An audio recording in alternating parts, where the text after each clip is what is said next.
He was talking like he's lost his mind. He's talking like we haven't had mayors that were parents. We haven't had actual mayors that were married. I'm married. I have a child.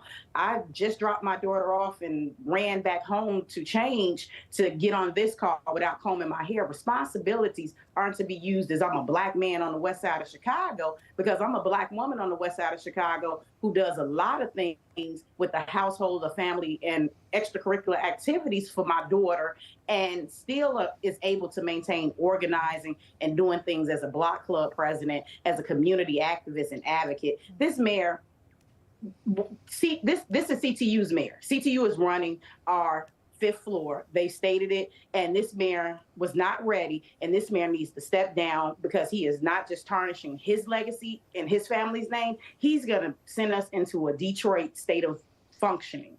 Wow. Is that because of his priorities? When you look at the resources and programs available for people who've come into this country illegally, is that same effort and resources being provided to citizens of the United States and residents of Chicago? No, it's not. It's not being provided to the black, the brown, and the already undocumented citizens that we have here living in the city of Chicago. When you think about what our sanctuary city looks like, you think about a bunch of illegals who jump the line, who are over here getting $9,000 for living assistance. They are dressed better than the actual individuals that work these minimum wage jobs, that are taking care of their families. They are able to go to a grocery store and shop with public aid, with our SNAP cards. They're able to go get medical benefits when we have to jump the line and show that we're legal.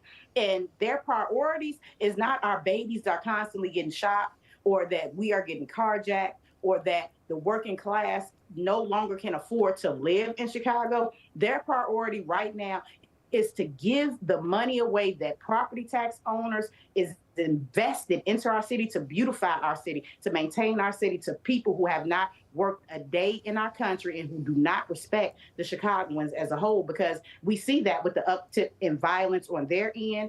Crime has risen, theft has risen on their end. These people are driving cars without driving license, but yet and still, if it was me, they would lock me up. They're using Chicago resources. I'm mad. We understand, and many in this country are.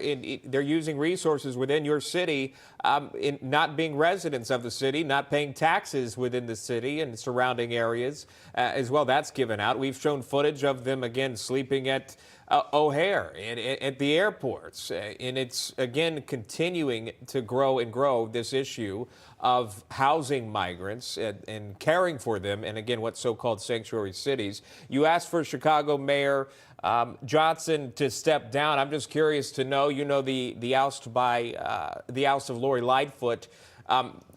Which one is better in your mind? Would you go back to a Lightfoot administration?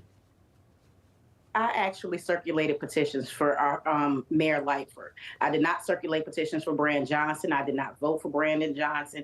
And that's because of the previous relationship I had with Brandon when he was an organizer with CTU and I was a parent leader with Action Now. These people want to take all the credit but not do any work. CTU has manipulated the actual whole political Democratic Party. That's what it's being ran off of. It's not being ran by the people that we elected. And that's why we as Democrats, independent, conservative Democrats, we want to make sure that they know they have to go. And we're not going to continue to allow this foolery in our city. And we're not going to continue to allow the lack of leadership and let them just continually put us in shackles and using the color of your skin to say that what you're doing is right. Because at this moment, they're going to cause race riots between the illegal migrants and the Chicagoans. Wow.